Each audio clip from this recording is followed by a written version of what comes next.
Assalamualaikum warahmatullahi wabarakatuh. Selamat pagi semuanya. Pagi, Bu. Sebelum memulai pembelajaran kita pagi ini, alangkah baiknya kita berdoa menurut agama dan kepercayaan masing-masing. Berdoa dimulai. Selesai. Sebelumnya Ibu absen dulu. Mas Aryudia Pradita hadir. Hadir, Bu. Oke. Mbak Devi Kurnia hadir.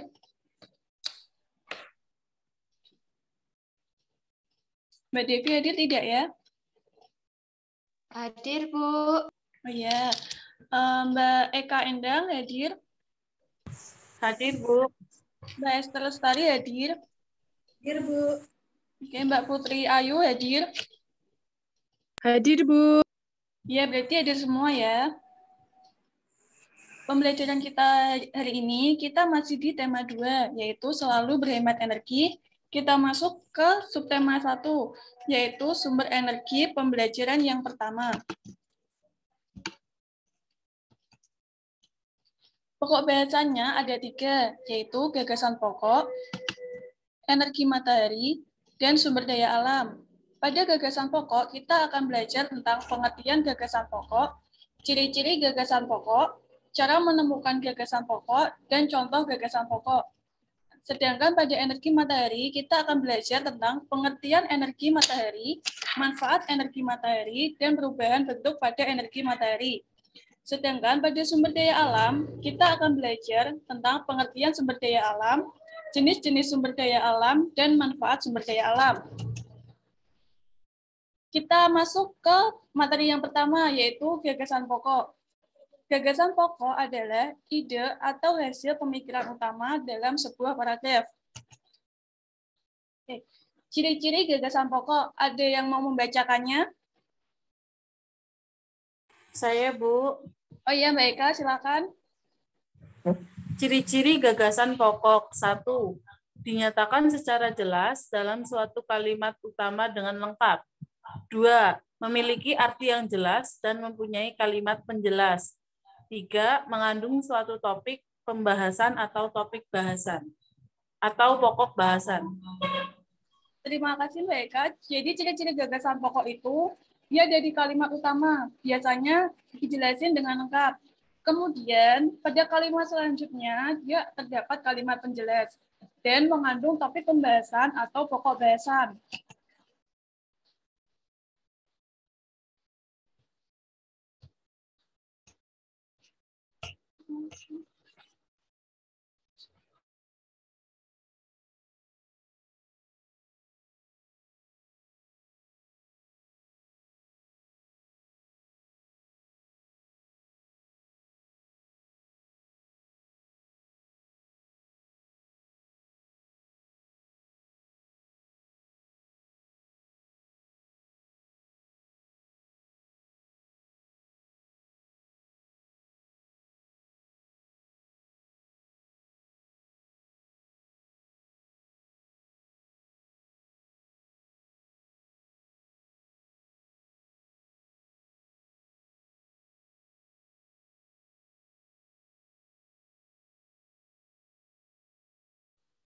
Maaf ya semua, tadi sharingnya nggak bisa.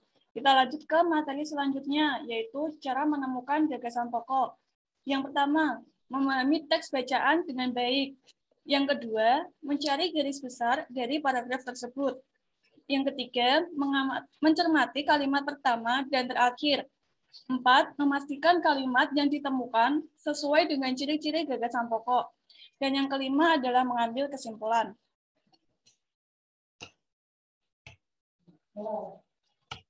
Selanjutnya, ini ada contoh gagasan pokok. Ada yang mau membaca contoh paragrafnya?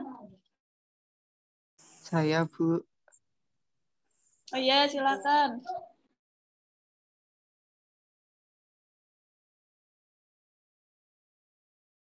Contoh gagasan pokok. Gagasan pokok, macam-macam jenis bawang. Jenis bawang ada bermacam-macam, ada bawang merah, bawang putih, dan bawang bombay. Saat ini telah banyak petani menanam di pekarangan rumah yang sederhana dengan menggunakan polybag. Dengan adanya penanaman bawang di sekitar rumah, maka tidak perlu memberi bawang-bawang di pasar. Dari paragraf yang sudah dibacakan sama Mas Arya, kita dapat menemukan gagasan pokok. Ya, gagasan pokok itu ada di kalimat pertama, yaitu jenis bawang ada bermacam-macam. Ada bawang merah, bawang putih, dan bawang bombay. Nah, dari kalimat pertama itu dapat disimpulkan bahwa gagasan pokoknya adalah macam-macam jenis bawang. Sampai sini ada yang ingin ditanyakan dahulu? Belum ada, Bu. Ya, kalau belum ada, kita lanjut ke materi selanjutnya. Selanjutnya kita akan belajar tentang energi matahari. Energi matahari merupakan energi alternatif yang dihasilkan dari pancaran panas dan juga cahaya matahari. Nah, hari ini kita akan belajar manfaat energi matahari. Manfaat matahari ada dua, yaitu bagi manusia dan bagi hewan dan tumbuhan. Yang pertama, manfaat energi matahari bagi manusia. Yang pertama, sebagai sumber vitamin D. Yang kedua, sumber penerangan atau sumber cahaya. Dan yang ketiga, sumber listrik tenaga surya. Kemudian, manfaat energi matahari bagi hewan dan tumbuhan. Boleh minta tolong Mbak Esther untuk dibacakan.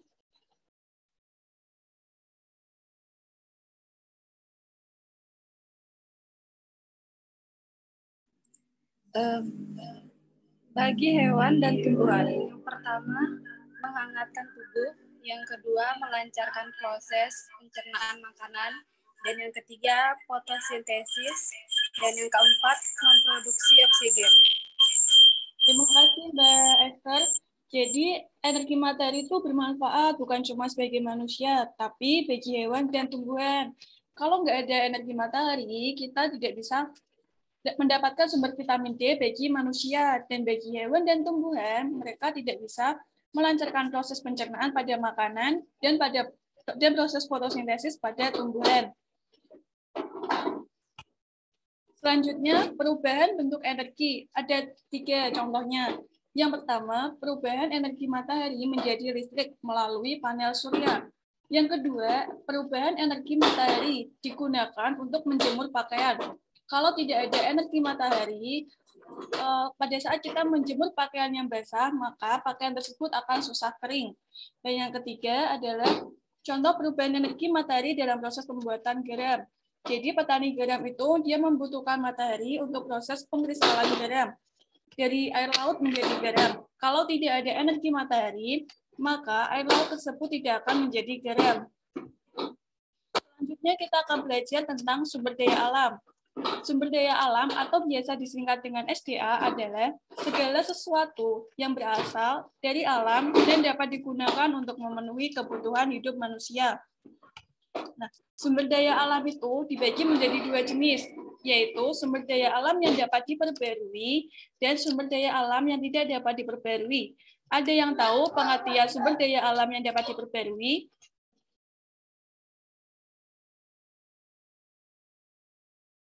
Saya, Bu. Apa Mbak Eka?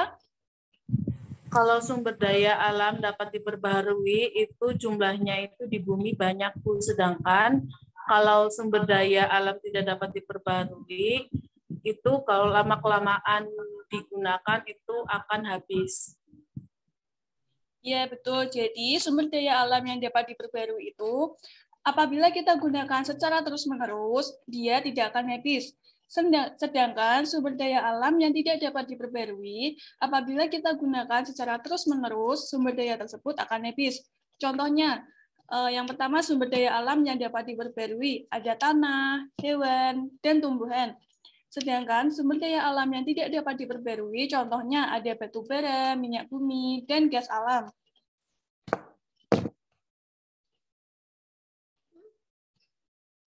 Selanjutnya kita belajar tentang manfaat sumber daya alam. Ada yang mau membacakan?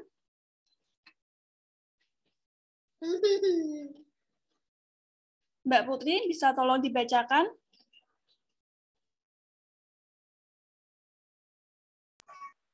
Baik, Bu. Manfaat sumber daya alam. Sumber daya alam nabati sebagai bahan pangan, sebagai bahan sandang, bahan kayu olahan, dan bahan obat-obatan. Sumber daya alam hewani yaitu sumber bahan pangan yang termasuk perikanan, peternakan, dan budidaya lainnya. Sedangkan sumber daya alam energi yaitu untuk sumber daya energi berbagai kegiatan manusia seperti listrik, mobil, gas alam untuk memasak, dan berbagai kegiatan lainnya. Ya, terima kasih Mbak Putri. Jadi manfaat sumber daya alam itu ada yang dari nabati, hewani, dan energi. Semuanya itu bermanfaat bagi kehidupan kita setiap hari. Oke, sampai sini ada yang ingin ditanyakan atau ada yang belum jelas? Sudah jelas, Bu. Sudah jelas semua. Jadi kita rangkum dulu ya pembelajaran hari ini. Jadi kali ini kita belajar apa saja? Ada gagasan pokok, ada sumber energi matahari, dan sumber daya alam. Ya, gagasan pokok itu tadi apa pengertiannya? Ada yang tahu? Ide utama, Bu. Ya. Terus pengertian sumber daya alam itu apa?